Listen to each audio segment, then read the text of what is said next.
General Shivani sir, Yes. people in Pakistan are speaking in different languages. I'll come to that a little later. But one thing, sir, is very clear. The size of the economy, the difference is 10. We are 10 times bigger than that. Our forex reserve stands at $677 billion. Pakistani forex reserve is at $15 billion, sir.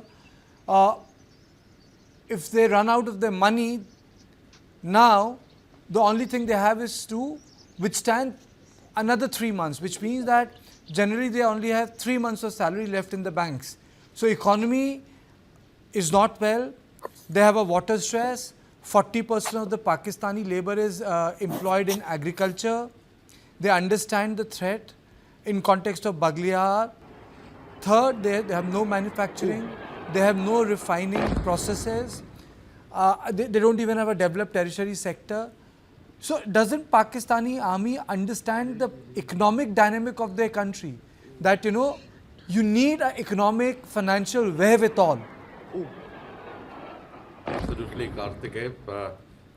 Unfortunately, the Pakistani army is not a very professional army. It's a state within state, and their focus is on politics and self before service. But you're very well brought out. I like to say, when you go to war, a nation goes to war. It's not just the armed forces. Yes. And when your nation goes to war, it is not only about war fighting, it is also about war endurance and war stamina, right? Now, what does war endurance and war stamina mean?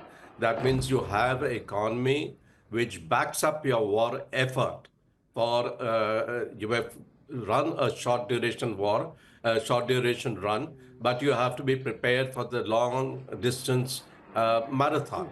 And that is the professional approach to war fighting. I will not repeat the shortfalls that Pakistan has got, but they are in an extremely critical position as the war goes into an escalatory ladder to be geometrically disadvantaged by the economic fallouts of supporting war, particularly war waging material and their reserves. So I think they must understand this madness and somewhere, realize that increasingly every day they're going into a disadvantage. A few General more quick Shivani, sir, if you're looking at this, let me allow my colleague Sakshi to break it, and then I'll come back to you. You can go for a comment on this, and then Dr. Mishra. The Pakistani foreign minister is saying if India stops, we may stop. So Sakshi, do you think it's rhetoric, hyperbole? Because I think political establishment means nothing in Pakistan. Generals decide everything in Pakistan, not the politicians there. It's a failed democracy and a rogue state.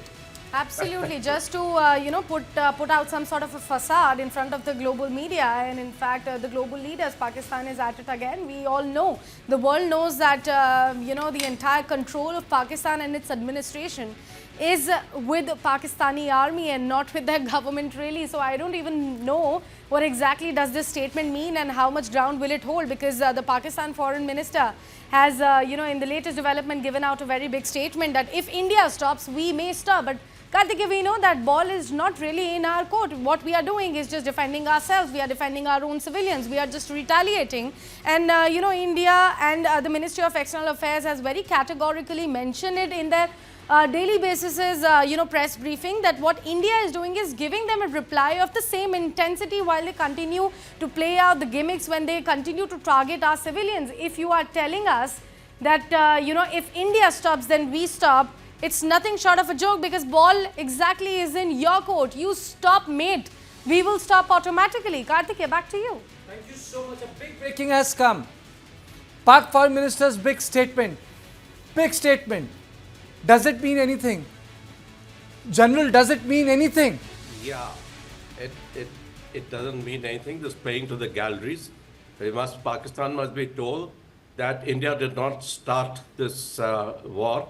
You started it by Pahalgam, by crossing the red line. So the onus is yours, number one. Second is, this is the reaction on two levels.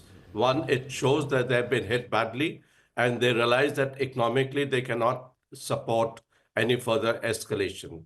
The second level at which they want to bring out is to play the victim card and get the IMF, which has had a meeting, to get economic help from them and to tell the globe that we are not in for escalation. But all this drama is well seen through. And the third point, what Sakshi brought out very well, who are the politicians in Pakistan? Pakistan army rules Pakistan. It's a state within state.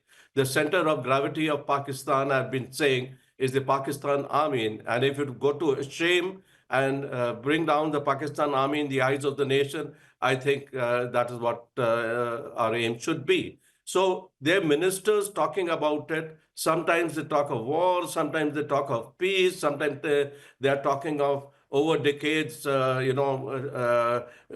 abetting terrorism. It's a confused signal because they have no standing. But one thing is very clear from the statement. One thing is very clear from statement, even if it is meant for the galleries, that they have been hit hard and they have been hit where it hurts. And that hurt is going to last. So they are now looking at the economics of war, they're looking at the destructions that have been caused and the incompetence level of theirs to do anything substantial to highlight to their own nation. So there's a domestic messaging, it's a messaging of the weak, and it's a messaging to the global community. Back to you, Okay, Karthikeyan. okay. Dr. Mishra, your comments on the statement that has come from Pakistan? Yes, I have heard Saki.